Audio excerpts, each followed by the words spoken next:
Bismillahirrahmanirrahim. Assalamualaikum warahmatullahi wabarakatuh. Salawat beriring salam, marilah kita sanjung sajikan kehadiran Allah Subhanahu wa Ta'ala dan Nabi besar Muhammad SAW yang telah mengantarkan kita dari alam kebodohan menuju alam penuh ilmu pengetahuan. Di sini saya Triwelanika dari Prodi Ilmu Hukum Angkatan 2017, NIM 1705905040052 akan membacakan 15 soal dan 15 jawaban untuk mengikuti ujian tengah semester dari MK Hukum Pidana Islam yang diasuh oleh Bapak Noval Nuzul.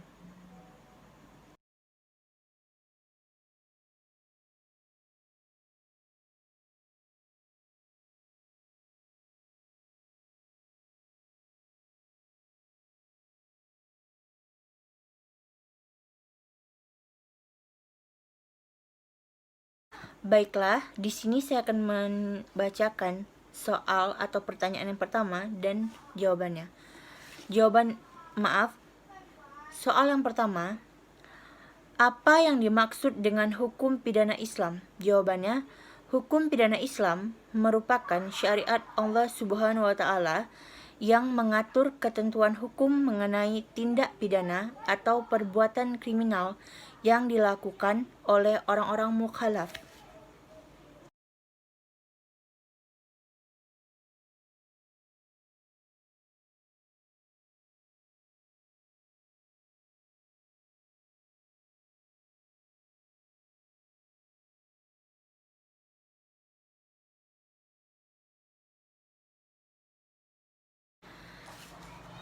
Pertanyaan kedua, sebutkan macam-macam sumber hukum pidana Islam. Jawabannya itu ialah sumber-sumber hukum pidana Islam terbagi menjadi 4, yaitu yang pertama ada Al-Quran, hadis, ijma, dan qiyas.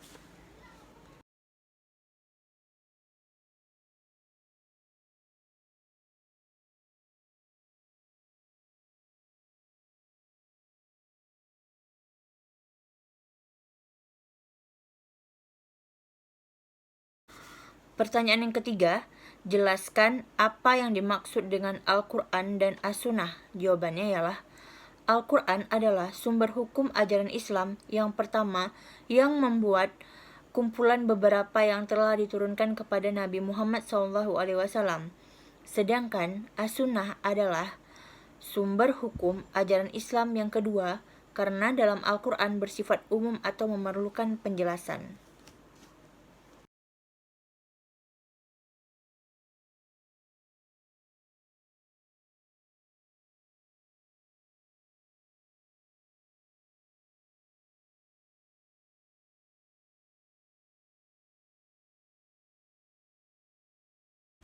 Soal yang keempat, jelaskan apa yang dimaksud dengan ijma dan qiyas. Jawabannya ialah ijma ialah sebuah kesepakatan yang dilakukan beberapa ahli istilah setelah masa Nabi Muhammad tentang hukum dan beberapa ketentuan yang berhubungan dengan syariat Islam. Sedangkan qiyas ialah kegiatan yang dilakukan untuk menyampaikan suatu peristiwa yang tidak memiliki hukum dalam nasu kepada kejadian lain yang memiliki hukum dalam nasu.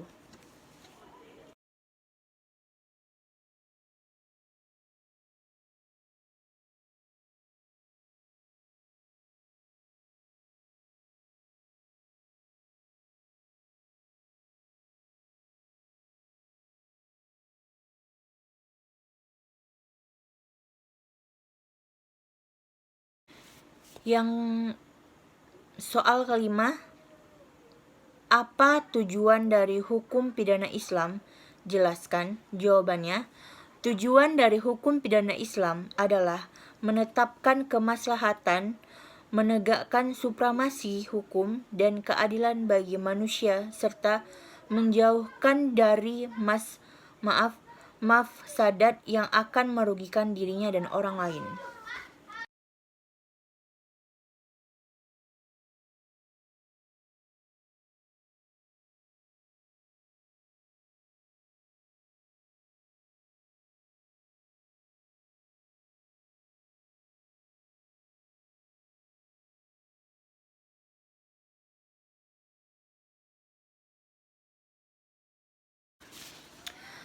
Pertanyaan keenam, sebutkan asas-asas dalam hukum pidana Islam.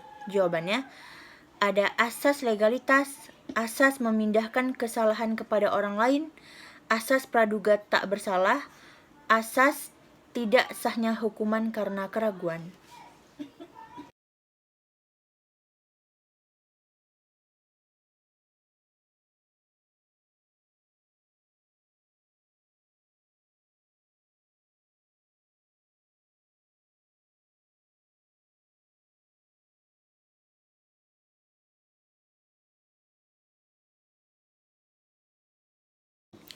Pertanyaan ketujuh, jelaskan pengertian dari asas legalitas dan asas memindahkan kesalahan pada orang lain.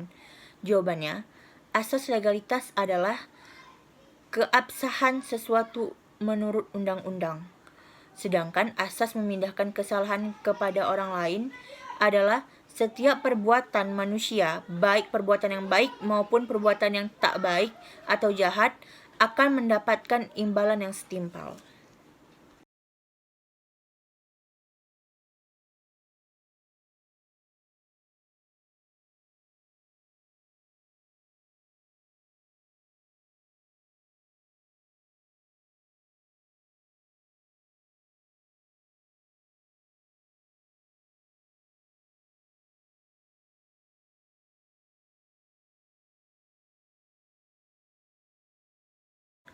Selanjutnya, pertanyaan yang ke-8. Jelaskan yang dimaksud dengan asas praduga tak bersalah dan asas tidak sahnya hukuman karena keraguan. Jawabannya, asas praduga tak bersalah ialah asas yang mendasari bahwa seseorang yang dituduh melakukan suatu kejahatan harus dianggap tidak bersalah sebelum hakim dengan bukti yang meyakinkan menyatakan dengan tegas kesalahannya itu. Sedangkan asas tidak sahnya hukuman karena keraguan ialah karena batalnya hukuman karena adanya keraguan.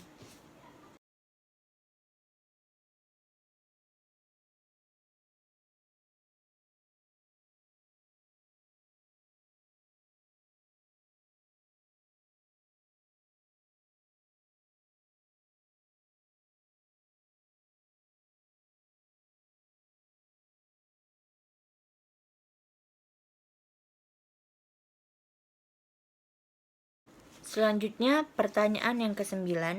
Saya akan membacakan pertanyaan yang ke-9. Bagaimana hapusnya pertanggungjawaban pidana? Jawabannya ialah dapat hapus karena hal-hal yang berkaitan dengan keadaan diri pembuat.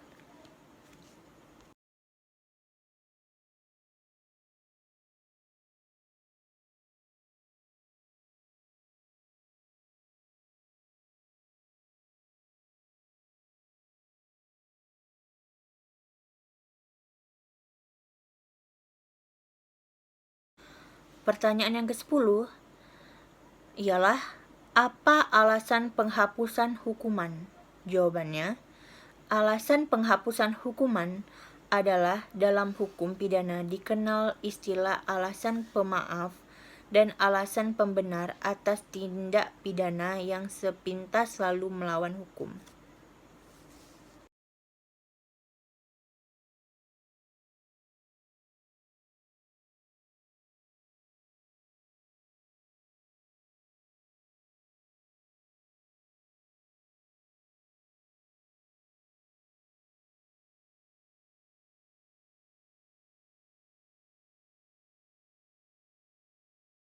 Pertanyaan dan jawaban yang ke-11. Apa yang dimaksud dengan ukubat? Jawabannya, ukubat adalah hukuman yang dapat dijatuhkan oleh hakim pelaku jarimah, namun pada pelaksanaannya tidak dijelaskan secara rinci bagaimana penentuan jenis ukubat.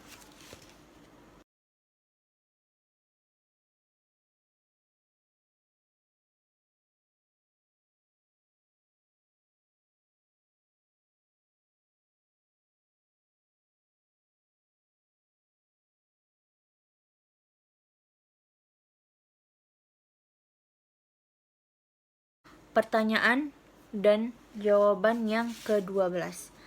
Apa yang dimaksud dengan tindak pidana pembunuhan? Jawabannya, tindak pidana pembunuhan secara umum atau diistilahkan dengan pembunuhan biasa diatur dalam pasal 338 KUHP yang menyatakan barang siapa dengan merampas nyawa orang lain diancam karena pembunuhan dengan pidana penjara paling lama 15 tahun. Kategori menghilangkan atau merampas nyawa orang lain dimaksud dalam pasal itu harus dilakukan dengan sengaja.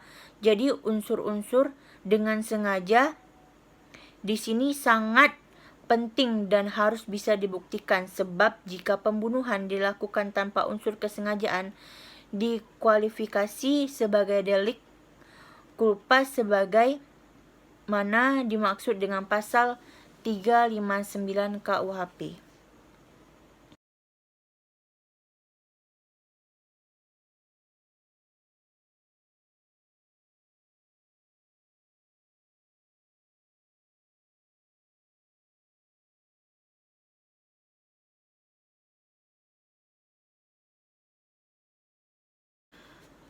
Pertanyaan dan jawaban yang ke-13. Jelaskan pengertian khalwat dan ikhtilat. Jawabannya ialah khalwat berarti perbuatan dua-duaan di tempat sunyi atau terhindar dari pandangan orang lain antara seorang laki-laki dan seorang perempuan yang bukan muhrim dan tidak terikat pernikahan. Khalwat dalam bahasa Arab berarti berdua di suatu tempat di mana tidak ada orang lain. Sedangkan ikhtilat adalah mencampur atau berbaur di mana seseorang melaksanakan kegiatan bersama atau bercampur dengan lawan jenis mereka.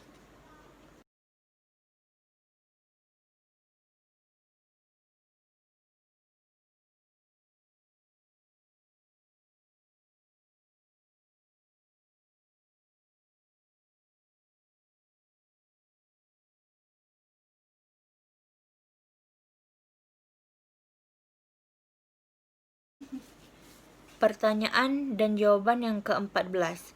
Jelaskan pengertian aborsi. Jawabannya, aborsi adalah suatu tindakan yang bertujuan untuk mengakhiri masa kehamilan atau pengguguran kandungan dengan cara mengeluarkan janinnya atau embrio sebelum memiliki kemampuan untuk bertahan hidup di luar rahim ibu.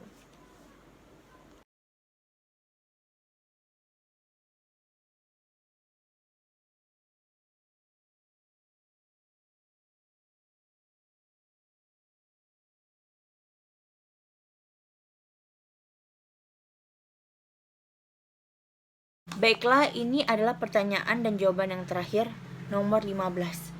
Jelaskan pengertian tindak pidana begal atau perampokan dalam hukum Islam.